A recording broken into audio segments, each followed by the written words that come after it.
Baik, bismillahirrahmanirrahim. Assalamualaikum warahmatullahi wabarakatuh. Nah, perkenalkan nama saya Andre Farnoman dengan NIM 20.012.0099. Nah, pada kesempatan kali ini saya akan coba menjelaskan judul proposal yang berjudul Analisis Karakteristik Tiram dan Kekerasan Permukaan pada Proses Bubut Kecepatan terhadap Basa Karbon. Secara pada pendahuluan, pesatnya perkembangan teknologi di bidang manufaktur memudahkan industri untuk menghasilkan produk massal berkualitas tinggi dan harga terjangkau. Nah, peningkatan hasil produksi harus diimbangi dengan peningkatan kualitas, terutama dalam pembuatan komponen mesin. Nah, dalam pengerjaan logam, mesin bubut konvensional telah dikenal fungsi dan perannya untuk membuat satu komponen atau suku cadang. Nah, yang kedua ada landasan teori. Landasan teori, hal yang harus kita tahu yang pertama adalah proses bubut. Apa yang dimaksud dengan proses bubut? Proses bubut adalah menurut definisi ASM Internasional, proses bubut merupakan proses permesinan konvensional untuk membentuk permukaan yang dilakukan oleh pahat terhadap benda kerja yang berputar. Nah, adapun jenis-jenis proses bubut ada 3. Yang pertama, proses bubut rata, proses bubut permukaan, dan proses bubut tirus. Yang dimana nantinya dalam pengerjaan proses bubut tersebut akan menghasilkan jeram.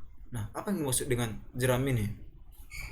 Nah, jeram merupakan sisa material yang terpotong pada proses permesinan. Jeram seringkali dianggap sebagai barang sisa atau sampah. Nah, jenis-jenis jeram sendiri ada 2. Yang pertama, jeram kontinu dan jeram tidak kontinu. Nah, bentuk-bentuk jeramnya ada 6. Yang pertama, jeram lurus atau strike chips. Dan yang kedua, jeram lurus bergemuruh. Yang ketiga, jeram ikar bergulung. Yang keempat, jeram bergulung. Yang kelima, jeram setengah bergulung. Yang enam, jeram putus. Nah, bagaimana mekanisme pembentukan sebuah jeram tersebut? Nah, mekanisme pembentukan jeram ini pada mulanya diperkirakan bahwa jeram terbentuk karena adanya retak rambut atau micro crack yang timbul pada benda kerja tepat di ujung pahat pada saat pemotongan dimulai. Nah, adapun metodologi penelitiannya yang pertama, mempersiapkan bahan-bahan peralatan penelitian, yaitu material jenis apa yang akan dibuat dan seluruh jenis mesin-mesinnya. Yang kedua, ada setting mesin bubut dengan benda kerja. Sebelum melakukan proses bubut, sebaiknya mesin tersebut disetting dulu. Yang ketiga, ada pengerjaan dilakukan dengan variasi feeding 0,1, 0,2 dan 0,3 mm per rev dengan putaran 35 rpm.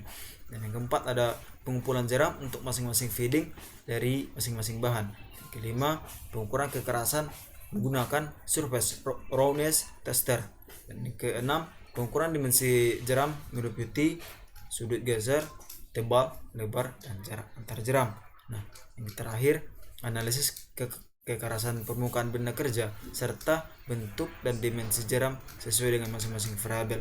Jadi langkah yang terakhir, menganalisis bagaimana kekasaran permukaan benda tersebut dengan dimensi jeramnya sesuai dengan variabel masing-masing. Nah, adapun kesimpulan yang dari pembahasan di atas dapat kita simpulkan ada 3. Pertama, jika digunakan material baja yang berbeda, maka karakteristik jeram yang dihasilkan oleh baja tersebut akan berbeda dikarenakan semua baja memiliki sifatnya masing-masing. Yang kedua, apabila proses bubut dilakukan dengan kecepatan tinggi, maka pengaruh terhadap karakteristik jeram itu tidak ada yang berpengaruh terhadap karakteristik jeramnya. Yang berpengaruh terhadap karakteristik jeramnya adalah sifatnya, bukan masalah kecepatannya. Dan yang ketiga, ada jika proses bubut dilakukan dengan kecepatan tinggi, maka akan mengakibatkan mata potong atau mata pahat itu mengalami kerusakan atau mudah rusak, atau yang disebut dengan keausan juga, mudah aus. Maka tentu saja dengan mudah ausnya akan mengakibatkan atau memperpendek umur suatu mesin produksi. Mungkin itu saja yang dapat saya sampaikan. Jika ada perkataan yang salah atau kurang berkenan, saya mohon maaf.